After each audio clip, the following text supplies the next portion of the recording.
नमस्कार मित्रांनो, मी प्राध्यापक डॉक्टर चंद्रकांत चव्हाण, वालचंद महाविद्यालय सोलापूर. आज आपल्यापुढे विषय घेऊन आलेलो आहे शंभूराजांचा एकनिष्ठ सेवक मित्र कवी कलश. कवी कलशाच्या संबंधाने खरं पाहायला गेलं तर छत्रपती संभाजी महाराजांच्या बाबतीत ज्या पद्धतीने वेगवेगळ्या प्रकारच्या कलुषित अशा प्रकारच्या भावना नंतरच्या काही लेखकांच्या मनामध्ये होत्या, तशाच प्रकारचा पूर्वग्रह हा कवी कलशाच्या बाबतीमध्ये देखील असलेला आपणास पाहावयास मिळतो. कवी कलश म्हणजे कवींमधील प्रमुख, कदाचित ही त्याची पदवी असावी. त्याचं मूळ नाव काय, त्याचा जन्म कधी कोठे झाला, त्याचं पूर्वायुष्य किंवा पूर्वचरित्र यासंबंधी फारशी माहिती आपल्याला मिळत नाही आणि खात्रीशीर फारशी माहिती मिळत नसल्या कारणामुळे त्याच्या पूर्वायुष्याच्या विषयी फार खात्रीशीररित्या आपल्याला फारसं बोलता येत नाही. परंतु हाच कवी कलश मराठी कागदपत्रांच्या मध्ये वेगवेगळ्या नावांनी त्याचा उल्लेख हा आलेला आपल्याला दिसून येतो.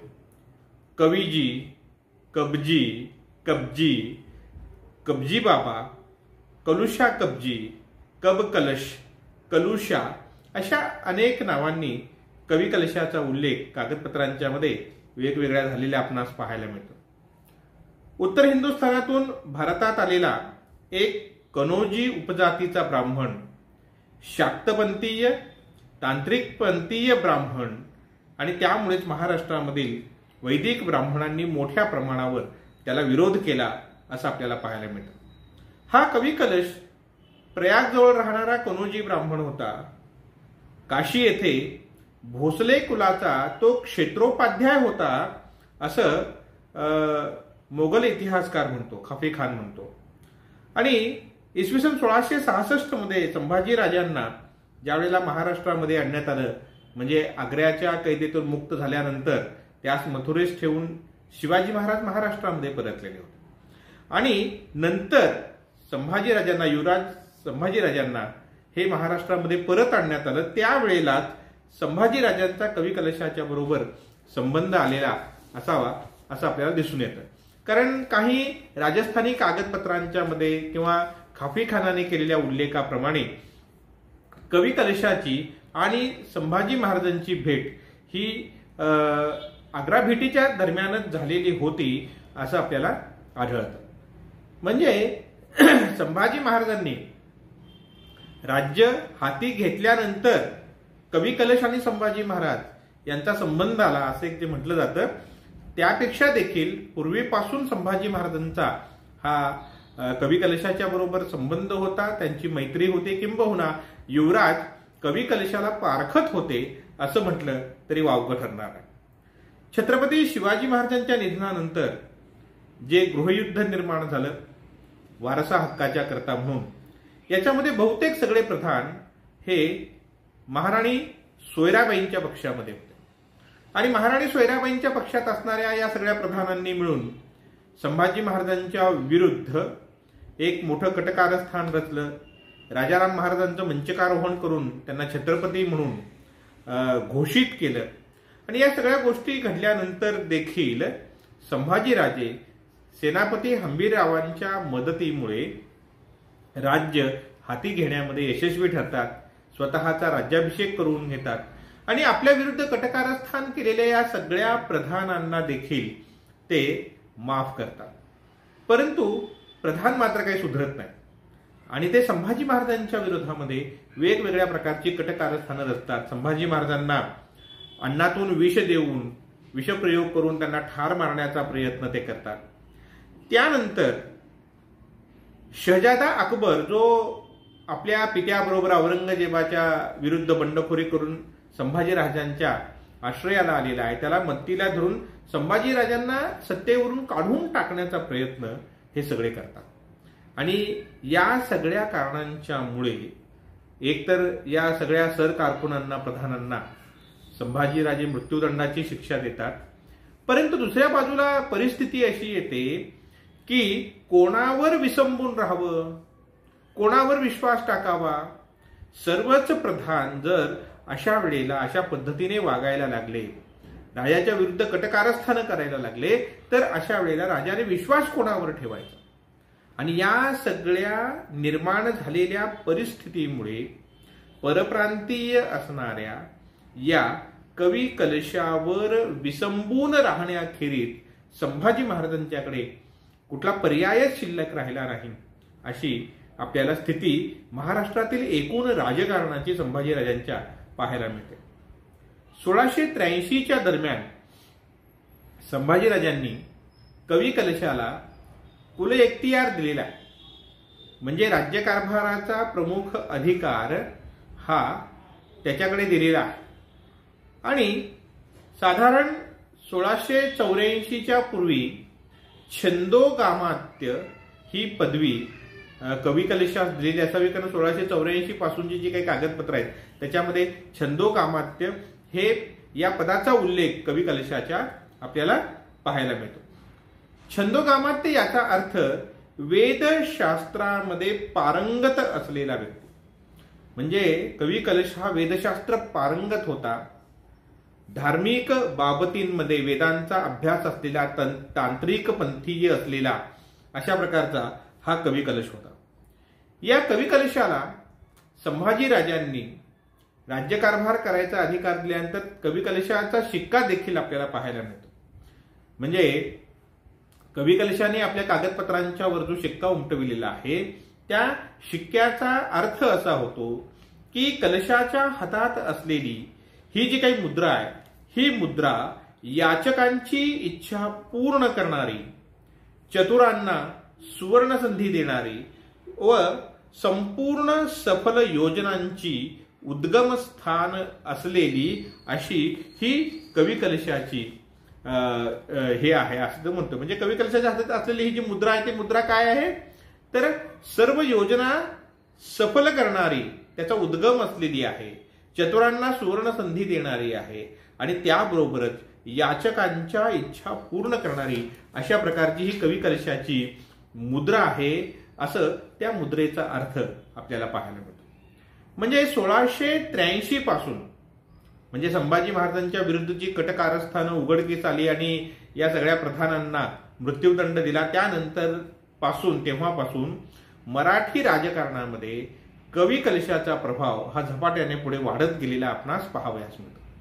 कारण राज्यकारभार करण्यासाठी एकूण एखाद्या अधिकाऱ्यांचं मार्गदर्शन घ्यावं, एखाद्या अधिकाऱ्याबरोबर सल्लामसलत करावी आणि या सगळ्या गोष्टी करण्याच्यासाठी म्हणून प्रधान मंडळातील जे अनुभवी जाणकार प्रधान होते, या जाणकार प्रधानांनी स्वार्थापोटी छत्रपतींच्या विरोधामध्ये रचलेलं जे काही कटकारस्थान होतं, या सगळ्या गोष्टींच्यामुळे संभाजी महाराज हे जास्त कवी कलशावर नंतरच्या काळामध्ये विसंबून राहिलेले आपल्याला पाहायला मिळतात. कवी कलशाने राज्यामध्ये असणारे स्वराज्यातील जे काही देशमुख असतील, जर काही कुठल्या कारणाने नाराज झालेले असतील, तर अशा नाराज देशमुखांना संभाजी महाराजांशी त्यांची भेट घालून द्यावी, त्यांच्या ज्या काही तक्रारी असतील संभाजी महाराजांच्या पर्यंत पोहोचवाव्या आणि त्यांची नाराजी दूर करावी. त्याचबरोबर या वतनदारांना एकत्रित आणून मुघलांच्या विरुद्ध लढण्याकरता प्रवृत्त करावं, अशा गोष्टी केलेल्या आपल्याला दिसून येतात. 1683 सालचं कानद खोऱ्यातील नाराज देशमुखास लिहिलेलं कवी कलशाचं एक पत्र उपलब्ध आहे आणि या पत्रामध्ये त्याने संभाजी महाराजांना येऊन भेटावं आणि एकत्रित येऊन शत्रूचा मुकाबला करावा या संबंधाने लिहिलेलं आपल्याला दिसून येतं. म्हणजे वतनदारांच्या एकजुटीचा प्रयत्न करून स्वराज्याची वृद्धी करण्यासाठी आणि जे संकटात स्वराज्य सापडलेलं आहे त्या संकटांमधून स्वराज्याला बाहेर काढण्याच्यासाठी म्हणूनचा प्रयत्न हा कवी कलशाने केलेला आपल्याला पाहायला मिळतो. याबरोबरच म्हणजे तो धर्मशास्त्र संपन्न आहे, प्रशासकीय क्षेत्रामध्ये हे करतो आहे, तसंच तो हाती शस्त्र घेऊन देखील प्रसंगी लढताना आपल्याला दिसून येतोय. 1685 मध्ये मुघल अधिकारी शाब्दी खान हा रायगडावर हल्ला करण्यासाठी पुण्याहून निघाला आणि बोरघाट उतरून तो गंगोलीस आला. त्यावेळेला या शाब्दी खानाच्या विरुद्ध कवी कलशाने आक्रमण करून या शाब्दिक खानाला पराभूत करून तिथून परतवून लावलेलं होतं. इतकंच नाही तर संभाजीराजांनी जुलै 1685 मध्ये कवी कलशाला विजापूरकरांना मदत करण्यासाठी सांगितलेलं होतं, पाठवलेलं होतं. त्यावेळेला पन्हाळ्याला जाऊन विजापूरकरांच्या मदतीकरता फौजा या कवी कलशाने पाठवून दिलेल्या आपल्याला दिसून येतात.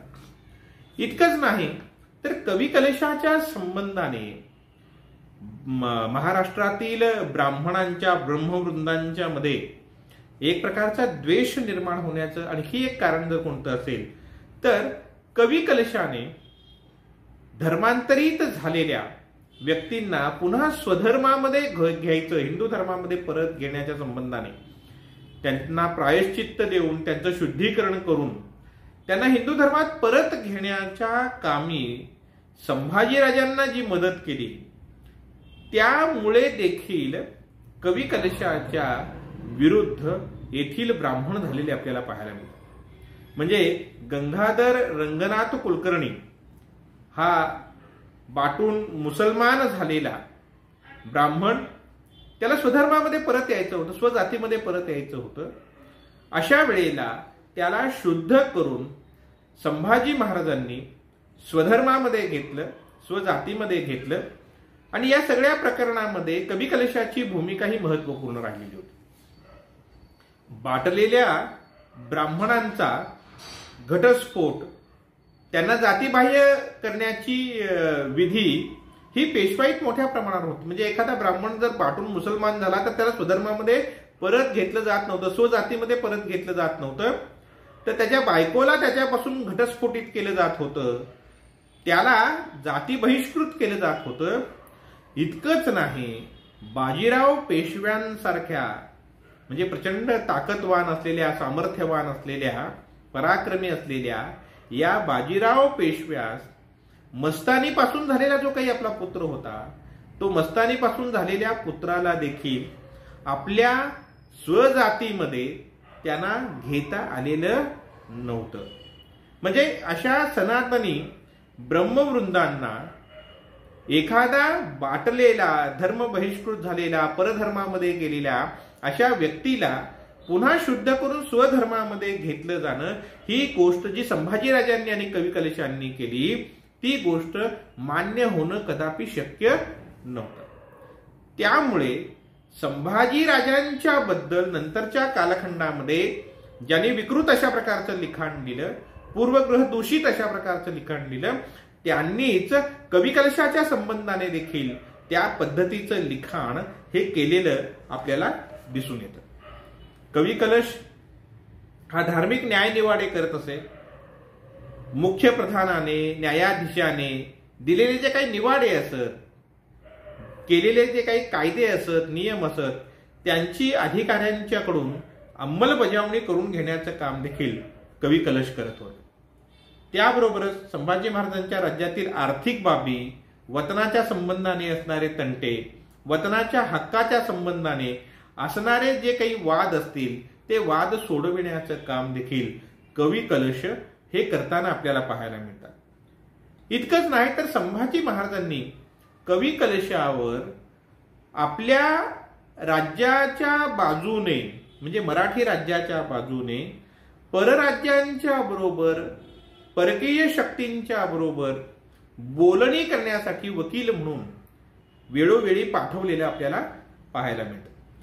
अंबरचा रामसिंग याच्याकडे संभाजीराजांनी कवी कलशाला पाठवलेला आहे आणि अंबरच्या रामसिंगाच्या बरोबर त्यांनी जी काही वाटाघाटी केलेली आहे त्याच्यामध्ये रामसिंगाने तिकडे उठाव करावा आणि शंभूराजांनी इकडून चालविलेलं युद्ध जे आहे त्या युद्धाला तिकडून त्याने उठाव केल्यामुळे त्याला आणखी सोपं ते जाईल आणि मोगलांचं राज्य हिंदुस्थानमधून पूर्णतः काढून टाकावं, हाकलून द्यावं, यासाठी म्हणून अंबरच्या रामसिंगाच्या बरोबर बोलणी करण्यासाठी म्हणून संभाजीराजांनी कवी कलशाला पाठवलेला आहे. शहजादा अकबराच्याकडे बोलणी करण्यासाठी देखील कवी कलशच गेलेला आपल्याला दिसून येतो.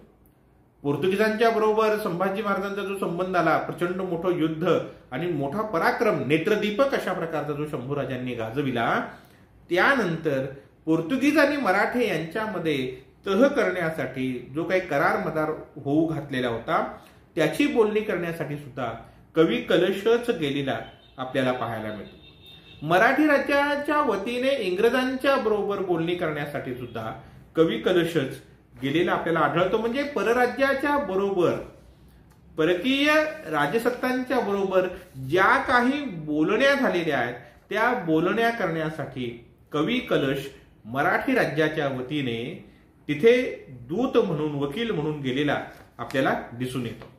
म्हणजे राज्यकारभारामध्ये अत्यंत महत्वपूर्ण अशा प्रकारचं स्थान कवी कलशाला होतं आणि म्हणून पोर्तुगीज आपल्या कागदपत्रांच्या मध्ये उल्लेख करत असताना देखील म्हणतात की संभाजी राजांचा अत्यंत जवळचा आणि प्रभावी मित्र असं कवी कलशाचा उल्लेख आपल्या कागदपत्रांच्या मध्ये पोर्तुगीज करताना आपल्याला दिसून येतात।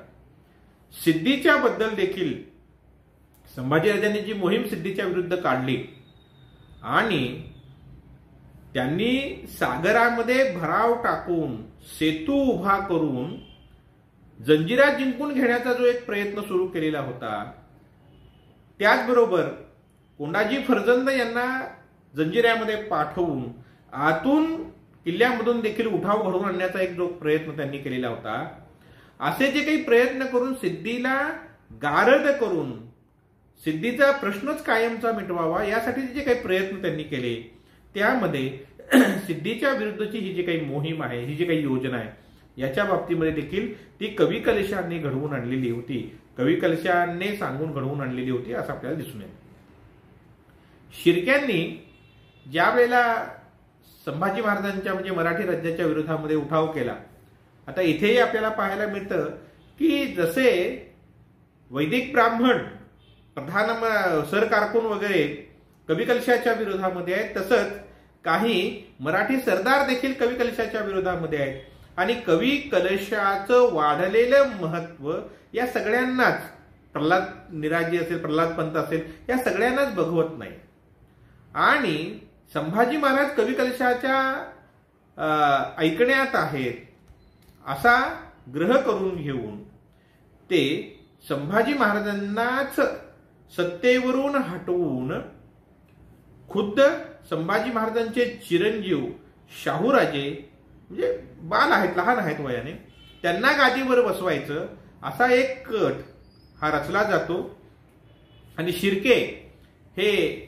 उठाव करतात, ते मोगलांच्याही बाजूला गेलेले आहेत आणि मग शिर्क्यांनी शिरकाणामध्ये केलेले जो काही उठाव आहे तो उठाव मोडून काढण्यासाठी म्हणून यावेळेला कवी कलश जेव्हा जातो आणि कवी कलशाचा पराभव होऊन तो खेळणा किल्ल्यावर येऊन थांबतो, हे जेव्हा संभाजी महाराजांना समजतं त्यावेळेला रायगडावरून संभाजी महाराज निघतात आणि रायगडावरून निघून संभाजी महाराज शिरकाणामध्ये जातात, शिर्क्यांचा पराभव करतात, शिर्क्यांचे चिरकाण करतात, म्हणजे पराभव करतात आणि खेळण्यावर येतात आणि तेथून रायगडी येण्याच्या ऐवजी ते संगमेश्वरी गेला जातात आणि ते संगमेश्वरी थांबलेले असताना शेख निजाम किंवा मुकर्रब खान हा पन्हाळा घेण्यासाठी पन्हाळ्याच्या परिसरामध्ये आहे आणि मोठ्या प्रमाणावर सगळीकडे मोगलांचे गुप्तहेर पसरलेले आहेत आणि संभाजी महाराज हे संगमेश्वर असल्याची बातमी मुकर्रब खानाला लागल्यानंतर तो वेगाने हालचाली करतो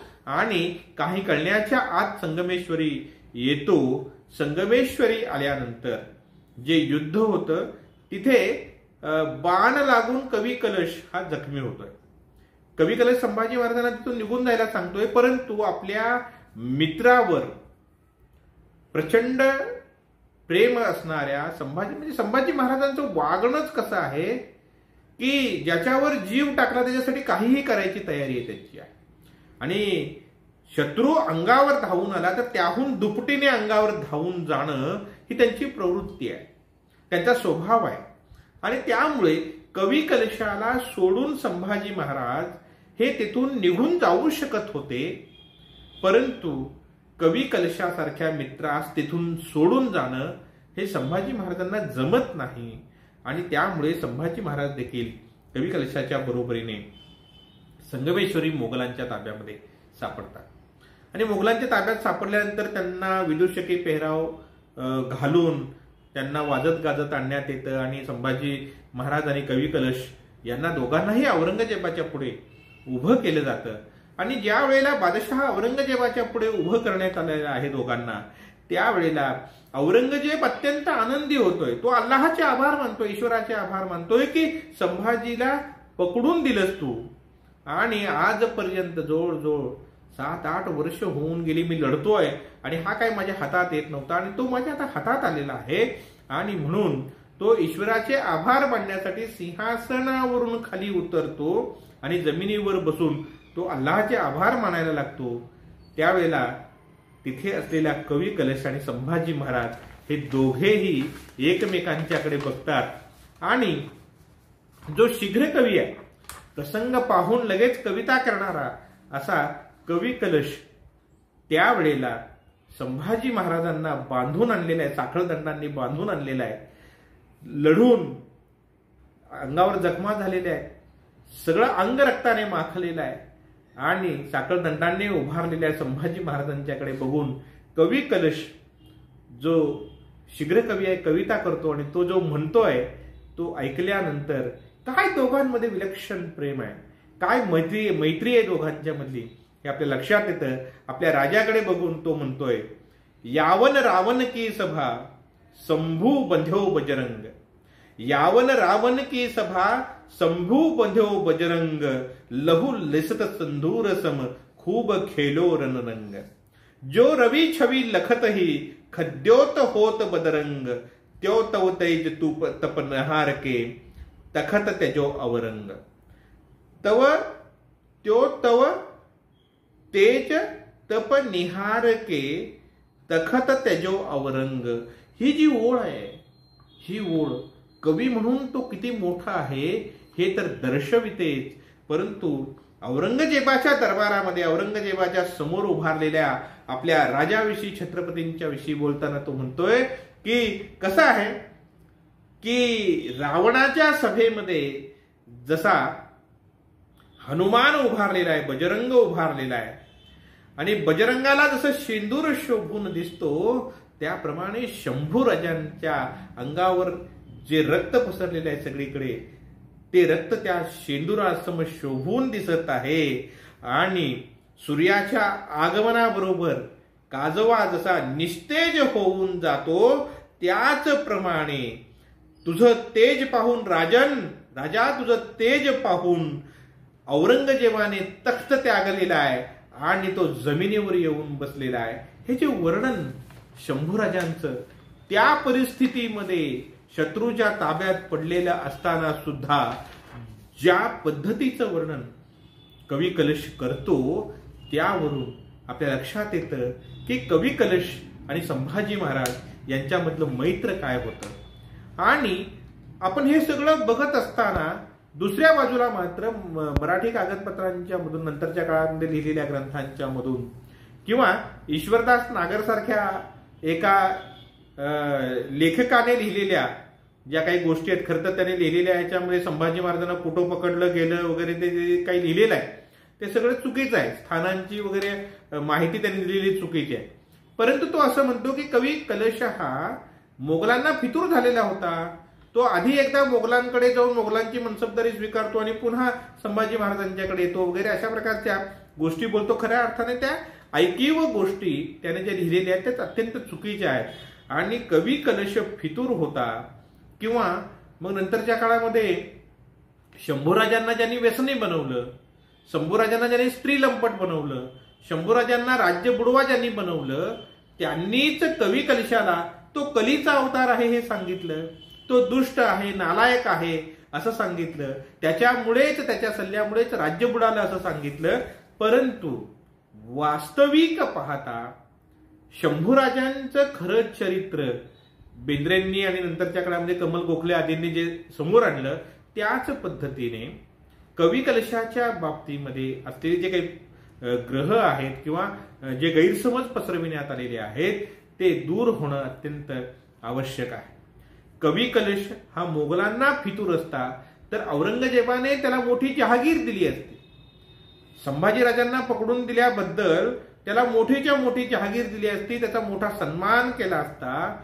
परंतु शंभूराजांच्या बरोबरच हाल हाल करून या कवी कलशाला ठार मारण्यात आलेला आहे। जर कवी कलश औरंगजेबाला फितूर असता तर त्याने संभाजी महाराजांचं हे वर्णन कदापि केलं नसतं, हे आपण लक्षात घेणं अत्यंत आवश्यक आहे।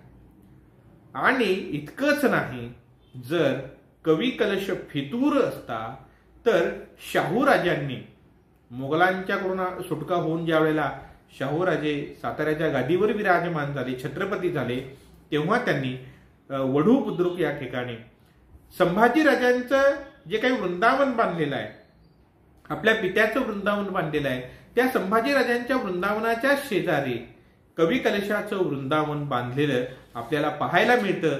म्हणजे जर कवी कलश फितूर असता तर त्याचं वृंदावन कधीही त्यांनी बांधलं नसतं, ही गोष्ट देखील आपण लक्षात घेणं आवश्यक आहे। म्हणून कवी कलशाच्या संबंधाने अनेक जे गैरसमज आहेत ते दूर होणं ही गरजेचं आहे। आणि संभाजीराजांचा एक सच्चा मित्र, संभाजीराजांचा एकनिष्ठ सेवक आणि जो मृत्यूपर्यंत संभाजीराजांच्या सोबत राहिला, अशा या कवी कलशाच्या मैत्रीला आपण सलाम करणं हे तितकेच गरजेचं आहे असं मला वाटतं। आपल्याला जर हा व्हिडिओ आवडला तर जरूर आपण हा व्हिडिओ लाईक करावा, शेअर करावा, इतरांपर्यंत हे पोहोचवावं आणि असे इतर व्हिडिओ पाहण्यासाठी हे चॅनल सबस्क्राईब करावं। धन्यवाद।